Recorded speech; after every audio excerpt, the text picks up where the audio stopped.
Breaking news. Is Russia a potential rift in the BRICS? Next week, the 15th annual BRICS summit will be held in Johannesburg, and the 5 invested countries are hoping to see some of the group's initial promise realized. The host, South African President Cyril Ramaphosa, will have even more modest goals.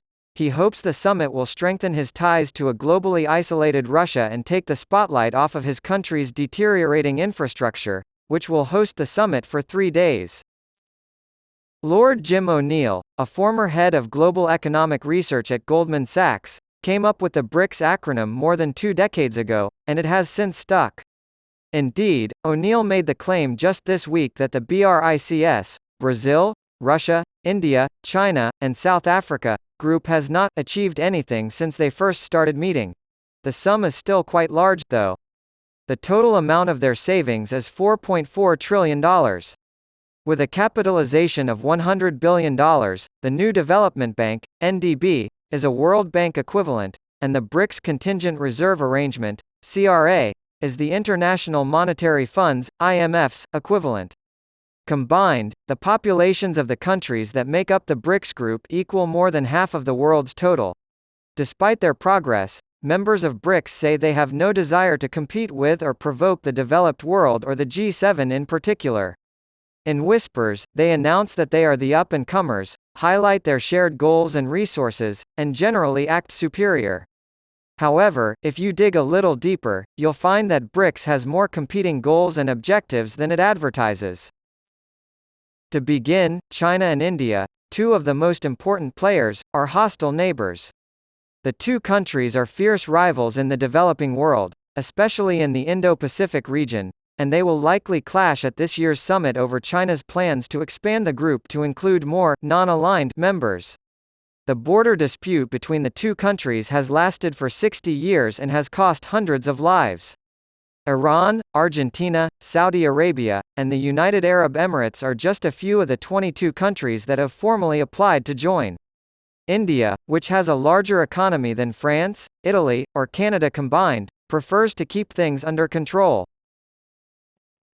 Second, Russia hopes to use the summit to advance its own goals, such as rallying support in the developing world for its imperial ambitions in Eastern Europe and pushing for a de-dollarization of international financial markets, perhaps through a BRICS currency.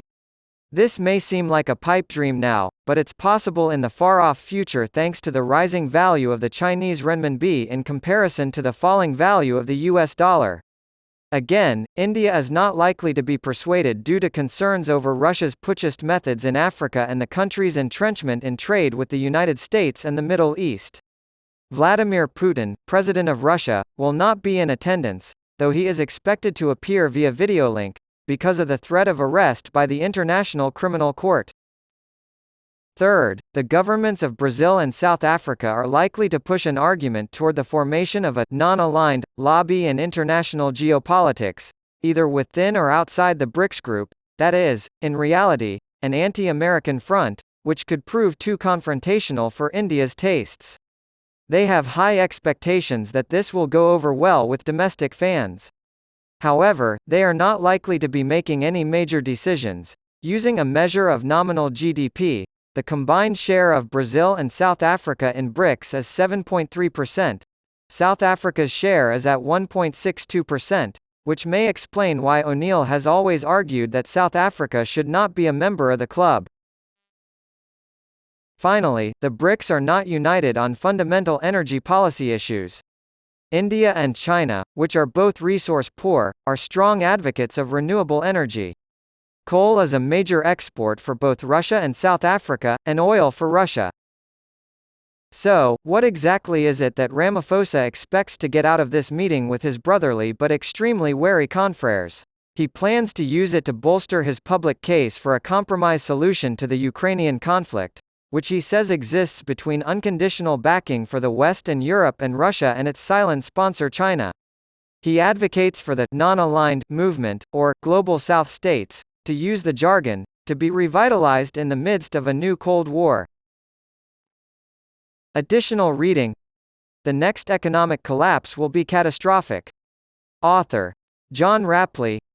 While few in the developing world would argue with the goal, many feel the United States has acted poorly in trying to lead pipe neutral nations into choosing a side. The BRICS summit is an opportunity for Ramaphosa to promote Africa, further Russian interests in Africa, and deflect attention away from the multiple crises he has created for himself at home. 69 observers from the Global South have been invited, including every African head of state. Ramaphosa's domestic and international standing, as well as the allure of the BRICS option, the strength of U.S. influence in the Global South, and the rise of Russian and Chinese activity in Africa will all be indicated by the level of response from African leaders to the invitation. His chummy relationship with Russia may be a weakness. The nature of South Africa's relations with Russia are well known, including the country's refusal to condemn Russia's invasion of Ukraine, its participation in naval exercises alongside the Russian Navy, its illegal arms trade with Russia, and the unhealthy dominance of Russian oligarchs in funding the perpetually cash-strapped ruling African National Congress. Ramaphosa also played a key role in arranging a hastily assembled peace mission to Ukraine and Russia in June, consisting of 7 leaders of mostly small African states. Even though fewer African heads of state attended this year's Russia-Africa summit in St. Petersburg compared to the previous summit in Sochi in 2019, which had heralded Russia's new and ardent embrace of Africa, he was still a prominent figure at the event. Ramaphosa's Russophile position risks demoting him and South Africa from the doyen position that the country and its president has always assumed since liberation, as his Gaffer efforts continue to be coolly received by the majority of African leaders. In fact, Nigeria has a stronger case than South Africa does for Africa's seat at BRICS, given that its GDP is now larger than South Africa's.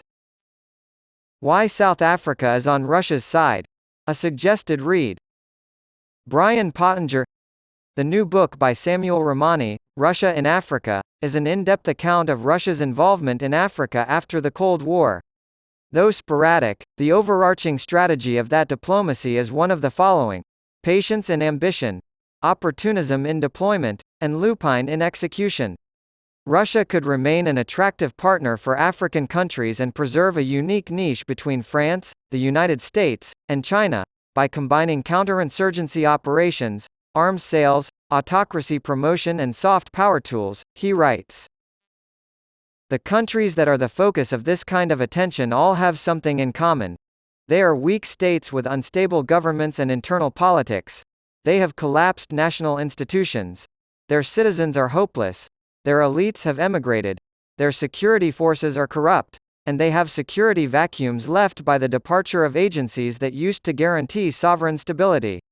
Russian PMCs offer these teetering autocratic regimes private security support to maintain power in exchange for control or shares in mining operations and preference in infrastructural contracting. Russia's influence is evident wherever there is an ongoing crisis in Africa, including the most recent events in Niger as well as those in Libya, Burundi, Congo, the Central African Republic, Guinea, the Sudan, and Sudan. This is especially true in the Sahel and Maghreb, where Western support for the Arab Spring in 2010 toppled stable autocratic regimes and left a mishmash of theocratic zealots, bandits, and irredentist nationalists, paving the way for the independent and muscular Russian PMCs like the Wagner Group, which generates billions of dollars in revenue from mining and oil operations in Africa and the Middle East. Wagner is like a ferocious and self-reliant Blackwater. They provide their clients with a level of brutal, indiscriminate efficiency in asymmetrical warfare that the judicialized military of the West is unable to provide.